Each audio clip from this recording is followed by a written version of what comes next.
Bom dia a todos e todas. Me chamo Paik, sou militante do movimento Passe Livre e nós estamos aqui hoje, claramente, no dia 1º de abril, já foi citado várias vezes, né? Há alguns anos, uma das piores verdades da história brasileira aconteceu e se a gente está aqui hoje falando em alguma medida sobre esses atos, é fruto de uma série de lutas, legais ou não, que ocorreram nesses últimos 50 anos em defesa da democracia. Então, se somos chamados enquanto sociedade civil, enquanto setor que não é propriamente produtor de mídia, apesar de produzirmos mídia independente, mas não estamos sendo chamados aqui para isso, mas sim enquanto interlocução da sociedade civil, é porque a liberdade de ocorrer eventos como esse foi conquistada nas ruas, e é sobre essas ruas, então, em nome delas, pelo nome delas, né, que nós queremos falar aqui algumas coisas hoje. E aí, uma primeira coisa que a gente quer colocar é que a nossa solidariedade a todos os profissionais que estão nas ruas durante mobilizações e manifestações que sofrem com a violência do Estado, que é quem detém o uso legítimo e da violência, né? Detém a legitimidade e a propriedade sobre o uso da violência hoje na sociedade, né?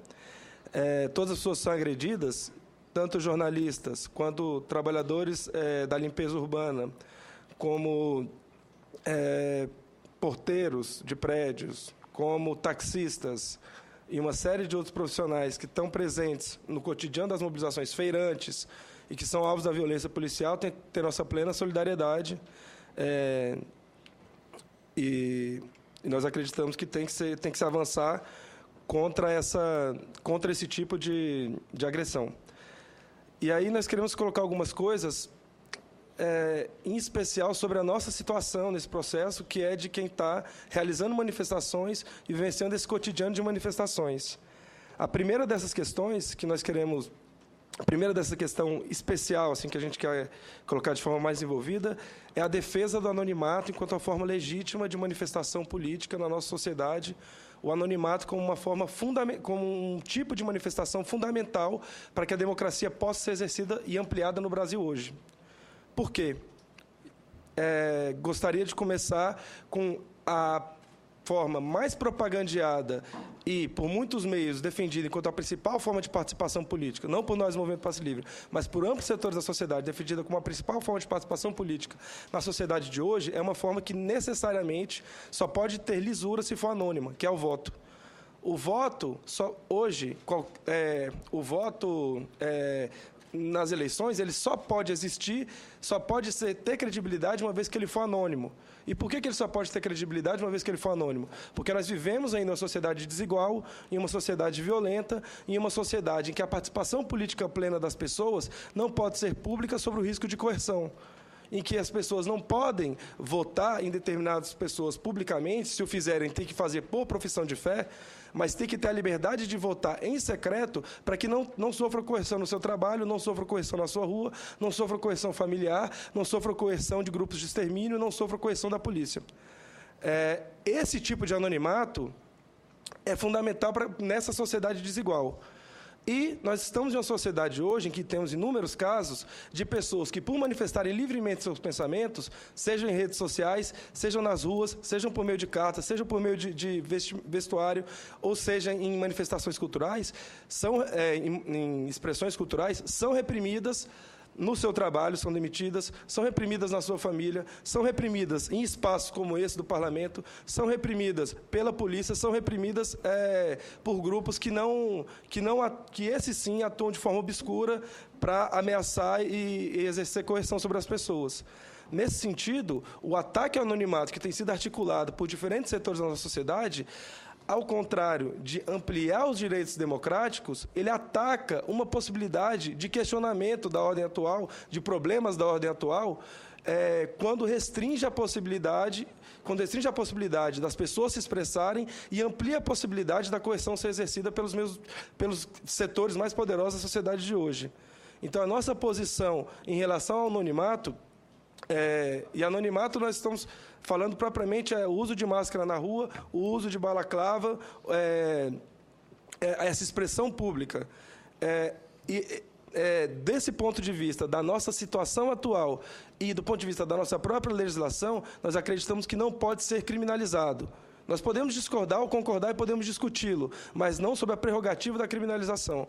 A prerrogativa da criminalização, na verdade, é um avanço autoritário e não um avanço democrático. E, feita essa consideração, né, nós temos que ter clareza de um outro princípio democrático, que é o da desobediência civil. Temos que saber que esse princípio existe hoje, é um princípio garantido, né, pelos direitos humanos, né, em uma série de convenções às quais o Brasil é signatário. Então, vamos nos recordar disso ao pensar esse processo que nós vivemos nas ruas. Feitas essas primeiras considerações sobre a situação da sociedade civil nas ruas, gostaria de comentar um pouco o tema oculto desse processo, que são as táticas empregadas pela sociedade civil nas ruas. Em especial, uma delas que tem sido criminalizada e sido alvo da parte pelo todo, né, da figura da metonímia, né, da utilização da parte pelo todo como uma argumentação que não é muito eficiente, que não é muito inteligente, não é muito complexa e, por isso, redunda em respostas políticas frágeis e ineficazes para o que se propõe, por outro lado, muito eficazes para ampliar a repressão. Se nós temos divergência com o setor da sociedade, e é legítimo que tenhamos, nós devemos estudar e compreendê-lo, e não estereotipá-lo, né? Existe uma tática empregada no Brasil massivamente há 2 anos, né, conhecida em junho, apesar de ter sido algumas questões esporádicas, e empregada em outros países do mundo, pelo menos desde a década de 70, chamada Black Blocs. Podemos discordar dessa tática. Nós não estamos apresentando aqui sequer uma posição do movimento Passe Livre favorável ou contrária a ela. Nós estamos querendo apresentar uma história dessa tática para que a gente possa compreendê-la. Essa é uma tática necessariamente constituída em todas as suas gerações, nós estaremos em uma terceira geração dela, e tem uma série de estudos que apresentam isso, em todas elas como forma de resistência à repressão policial, como forma de utilização do anonimato nessa perspectiva de não viver com coerção nas ruas. E necessariamente constituída por meio do consenso de que ataque a pessoas é necessariamente danoso, de que qualquer ataque realizado a seres humanos tem que ser combatido, tem que ser evitado, certo? Inclusive o ataque policial a outros seres humanos. Por isso, as táticas de reação à violência policial exercida por esses setores não buscam agredir outros seres humanos, e tem uma série de casos que pode se buscar, inclusive em matérias da imprensa, de pessoas que estavam tentando apedrejar bancos que tinham gente dentro exercendo saque, etc., e que sofreram coerção, diferentes casos em que Black Blocs fizeram muitas coisas que podem ser condenáveis também, mas esses casos têm que ser citados, que intercederam contra brigas que estavam ocorrendo dentro de manifestações entre setores com tendências políticas antagônicas. Então, é importante a gente compreender desse ponto de vista material. E também o fato de que muitas pessoas utilizam máscaras e não estão nem um pouco vinculadas a Black Blocs. Hoje eu estou de azul, certo? E se eu colocar uma máscara, eu não sou um Black Bloc, né? Black é preto em inglês, né? Então é preto, teria que ser preto, né? Não teria que ser... ou seja, essas pessoas estão vinculadas a essa tática, elas estão necessariamente vestidas de preto, necessariamente vinculadas a uma forma de expressão pública. Mas, em geral, essa tática tem... Em geral, não. Existe um consenso em todas as outras táticas de movimentos sociais urbanos, de rejeição a ataque a pessoas e de se organizar para que cada vez menos pessoas sofram com violência, sofram com qualquer tipo de violência. Eu não estou falando isso com base em documentos secretos, com base em qualquer documento público que nós procurarmos sobre essa tática, que é a tática que vem sendo criminalizada. Uma vez que existe essa posição pública por meio dessa tática e que possam haver quaisquer, digamos, ações que não são de consenso por parte do conjunto de manifestantes, eu queria passar agora, e aí daí eu encerro a minha fala, queria passar agora para quem gera tensão nas ruas e quem gera essa necessidade de reação e quem expressa melhor essa intervenção quem expressa melhor essa desigualdade social que nós temos no país, essa desigualdade de exercício de poder que nós temos no país e que, em geral, nós responsabilizamos pelo conjunto das atrocidades que acontecem nas ruas no Brasil hoje, que é um órgão oriundo da ditadura, mas também oriundo do colonialismo brasileiro, oriundo criado para matar pretos fugidos da escravidão e que até hoje existe matando pretos fugidos do sistema racista brasileiro, um órgão chamado Polícia Militar. Né? Esse órgão, né, reformado na ditadura, né, distinto da Polícia Civil, esse órgão, há 120 anos, ou mais, não vou recordar o ano certo da criação das Forças Militares Brasileiras, na forma republicana, atua matando negros e negras todos os dias. Esse órgão atua realizando coerção contra pessoas e por uma função institucional, não pelo deleite ou pelo prazer de qualquer um dos seus membros, mas pela sua função institucional. E essa que nós temos que questionar. Atua realizando violência com arma de fogo nas periferias das nossas cidades. Esse órgão atua gerando tensão e realizando baculejos, coerção contra diferentes pessoas que habitam os centros das cidades, as áreas ricas da cidade, se não estão no padrão ideal, concebido pela nossa sociedade. Esse órgão ataca mulheres... atacando sua própria Constituição. Homens realizam assédio sexual ou violência sexual, propriamente estupro, contra mulheres, realiza violência contra crianças em situação de rua, realiza violência contra crianças durante manifestações, gerando uma grande, ampla tensão e rejeição social. Esse órgão joga bombas de gás lacrimogêneo em manifestações, bala de borracha e inicia, em geral, um processo de violência estrutural nas manifestações, e não um processo de tumulto que pode ser razoavelmente controlado.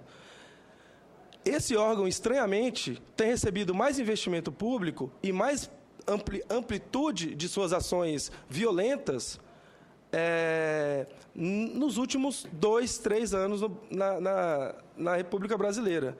Ao contrário, um setor da população que, historicamente, é precarizado dos seus direitos, precarizado de sua possibilidade de exercício da cidadania, precarizado de sua possibilidade de exercício da livre expressão pública, precarizado, atacado na garantia dos seus direitos básicos, educação, saúde, transporte coletivo, saneamento, moradia, é o setor que tem sofrido coerção institucional por meio de leis anti-manifestação, anti-terrorismo, anti-etc. e tal. Esse foco estranho da democracia brasileira, que nós temos vivenciado na democracia brasileira, é o que nós queremos denunciar. Nós não somos... como pode dizer? Nós não somos contra o debate público e amplo sobre a manifestação e o amadurecimento da sociedade brasileira sobre as formas de se manifestar publicamente. Nós somos contra a atenção institucional direcionada a um setor que é minoritário e marginal, minoritário e marginal no exercício de violência, e muitas vezes o faz enquanto resposta, uma resposta que pode ser descabida, mas enquanto resposta, e da pouca atenção dada ao setor que impulsiona essa violência, que gera tensão urbana, que joga bomba de gás lacrimogêneo, que já matou 3 pessoas, que nós conhecemos só no Brasil hoje. Uma pessoa que saiu correndo, na mesma manifestação do Santiago, que saiu correndo por conta da bomba de gás lacrimogêneo, um idoso, e foi atropelado na rua. Uma gari que morreu por asfixia, por bomba de gás lacrimogêneo, e um minuto para concluir. Um cinegrafista que estava na manifestação enquanto militante, ativista, e que foi intoxicado pela bomba de gás lacrimogêneo, tinha alergia àquilo e faleceu no hospital alguns dias depois.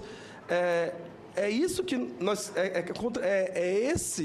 Isso que pode gerar uma unidade na nossa discussão do problema da segurança pública. Não é a aleatoriedade de um jornalista, de repente, se irritar por uma provocação e agredir ou falar um palavrão para um manifestante, ou de um manifestante se irritar pela cobertura da mídia, que, como foi dito aqui, temos que separar os produtores dos seus patrões, e grita alguma coisa para a imprensa ou comete algum desvio contra a imprensa. Mas se um setor que há 120 anos não sofre uma reforma política, não sofre uma reforma institucional, de forma a ser mais democrático, e sim de forma a ser mais autoritária.